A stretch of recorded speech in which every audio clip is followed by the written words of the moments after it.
A vast galactic mystery has recently baffled astronomers. They've noticed that all but one of Andromeda's 37 satellite galaxies point toward the Milky Way. It's so extraordinary that it challenges current cosmology and might provide the answer to the dark matter question. So it happened like this. One day, scientists looked at those other satellite galaxies that go around Andromeda and spotted a really weird alignment. Now, we should keep in mind that Andromeda is kind of like our Milky Way's neighbor. It's huge, about twice as wide as the Milky Way, stretching 200,000 light-years across. It also has way more stars, around 1 trillion, compared to our galaxy's mere 250 to 400 billion. Just like our galaxy, it has a bunch of tiny galaxies called dwarf galaxies spinning around it.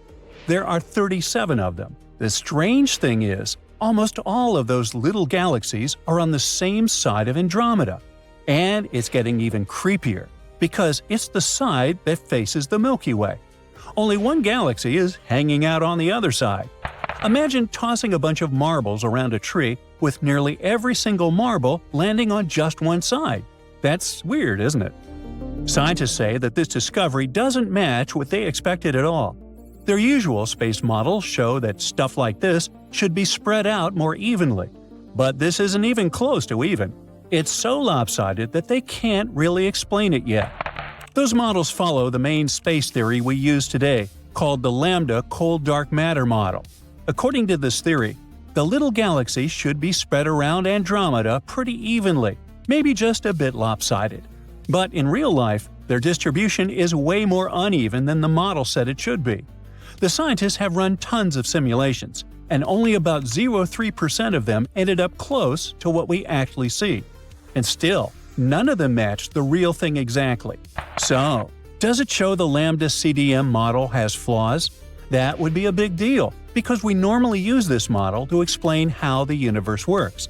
If the real sky doesn't match what our model says, especially in a place as close and well known as Andromeda, it might mean that we're missing something big. Another strange thing, many of Andromeda's satellites seem to lie in a flat plane instead of being randomly distributed in all directions. This kind of flattened structure has been seen in other big galaxies too, including our own, but it's still not well understood. Maybe the satellite disk is connected to the weird cosmic asymmetry, but no one really knows how. In any case, the fact that all the tiny galaxies on Andromeda's side line up almost perfectly in the direction of the Milky Way is super weird. It makes you wonder, could our galaxy be pulling or affecting them? But the catch is that nothing like this is happening to the Milky Way's own satellites.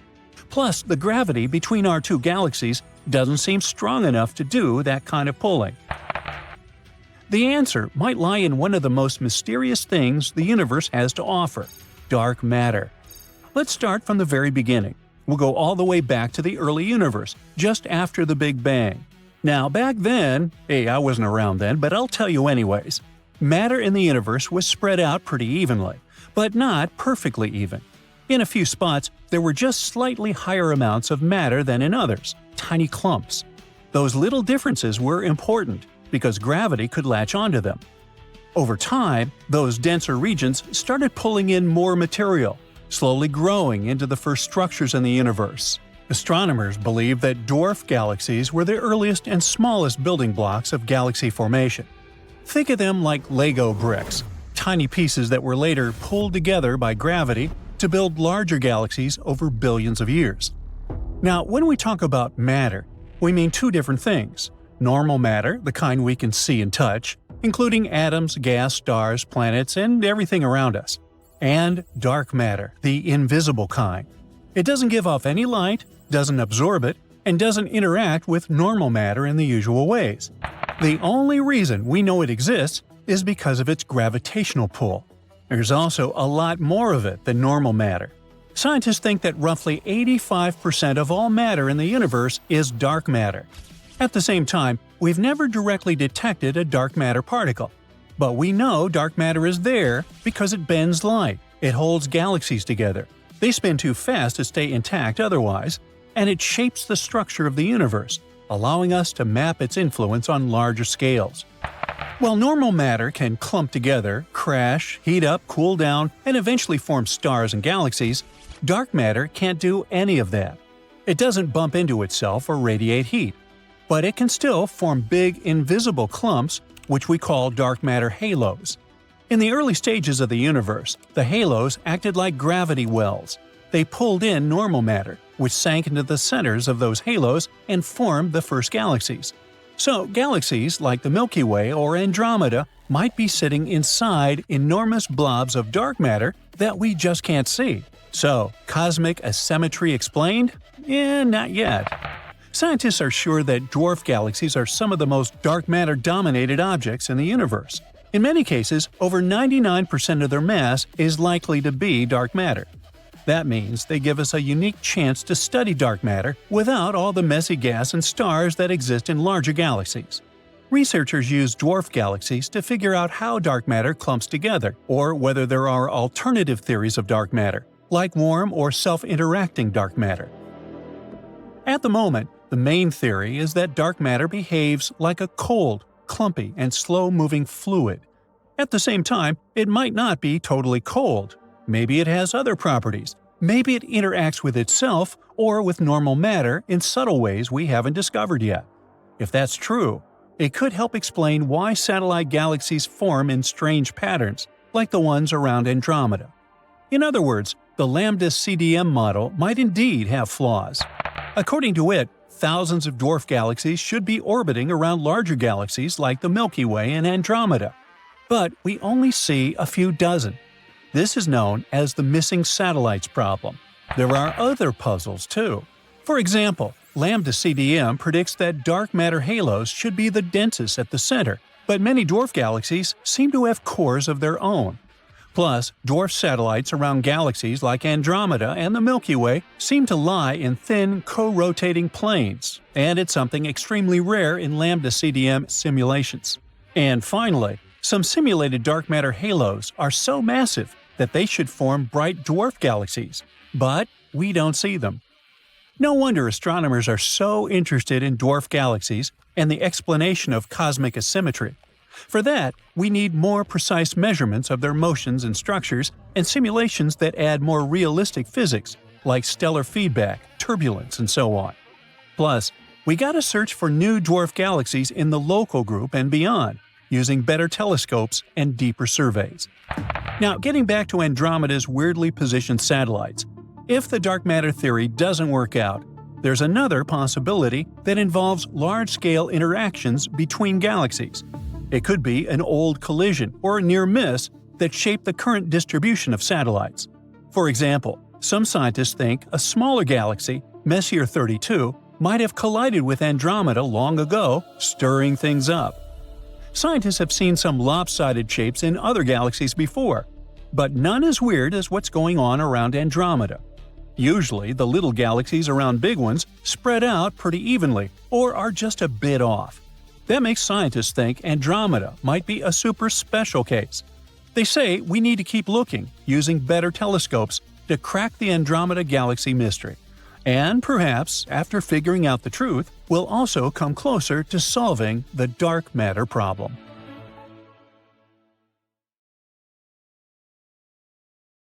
So you're driving down the highway, and an 18-wheel tractor-trailer is coming up fast behind. You've got to change lanes. You look in the mirror. Is there enough space? And you notice the words on the mirror. Objects in the mirror are closer than they appear. No kidding! Well, it's the same with the Milky Way galaxy. There's another galaxy headed this way, and like the tractor-trailer, it's closer than it looks. The Andromeda Galaxy, or M31, as it was labeled originally by Charles Messier in his catalog of 110 fuzzy objects in 1774, is now officially named NGC 122, that's New Galactic Catalog 122. A spiral galaxy larger than the Milky Way, the Andromeda Galaxy is so big and so close that you can see it without a telescope. In fact, it appears with the unaided eye half as wide as the Moon. It's estimated that the Andromeda Galaxy contains 1 trillion stars, compared with the Milky Way's estimated 300 to 400 billion measly stars. To see the Andromeda Galaxy, you must allow your eyes to become dark adapted.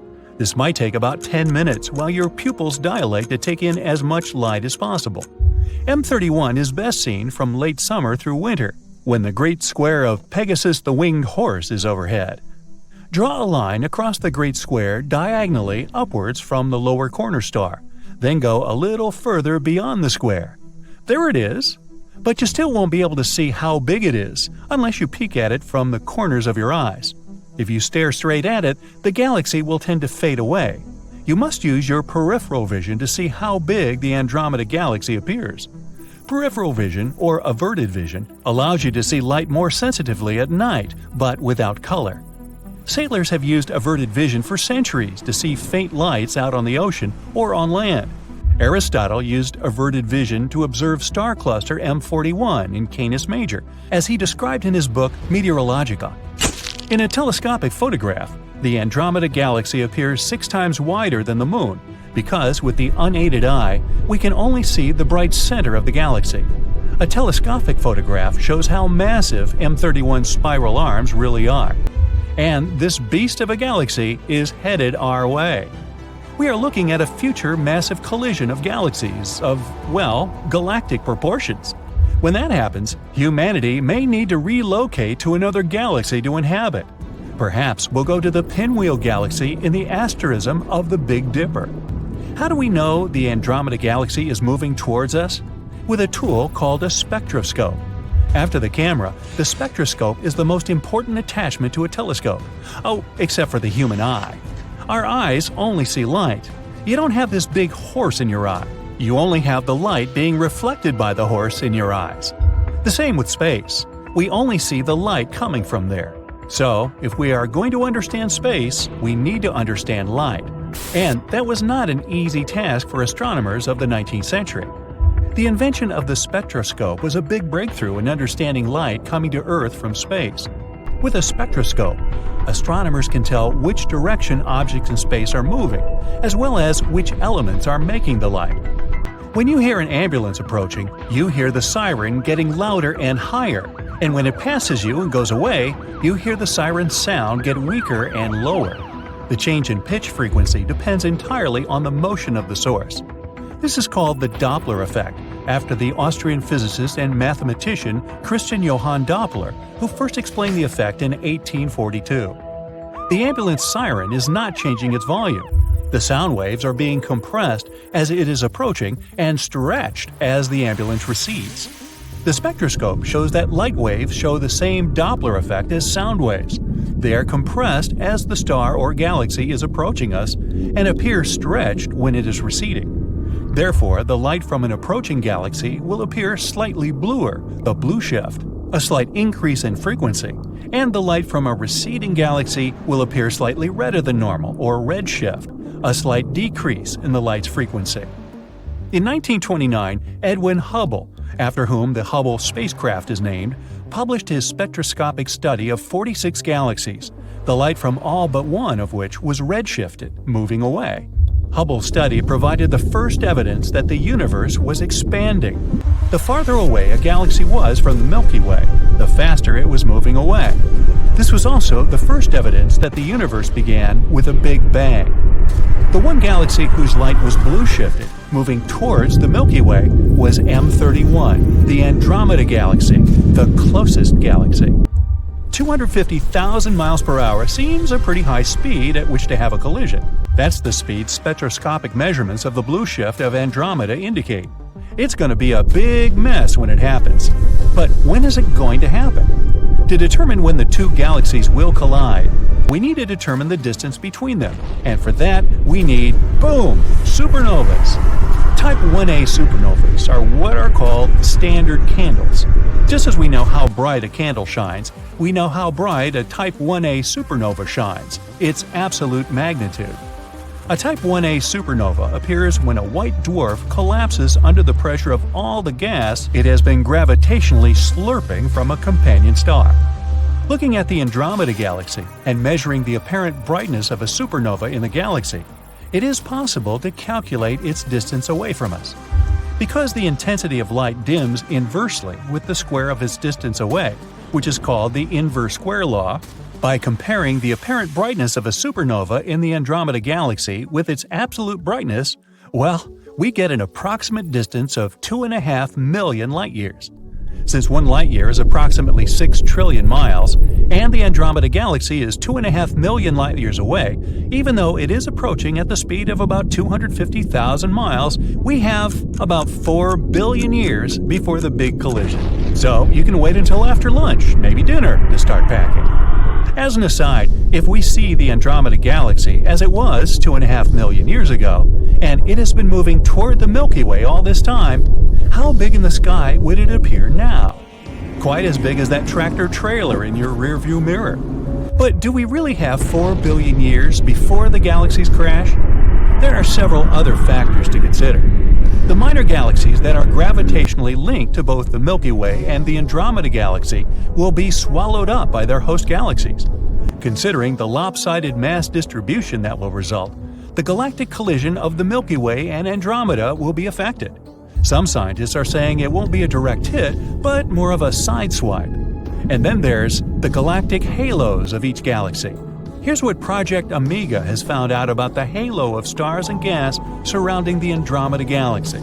Using the Hubble Space Telescope, researchers were able to observe how the light from bright distant quasars were being absorbed by the mostly invisible gas around the Andromeda galaxy. Look at the results. Notice M31 in the center. If the same is true of the Milky Way, and there's no reason to think it would be different, then the halos of the two galaxies are touching now. The collision has already begun. There is also a question about what effect the dark matter clouds around each galaxy might have on an impending collision, or are having now.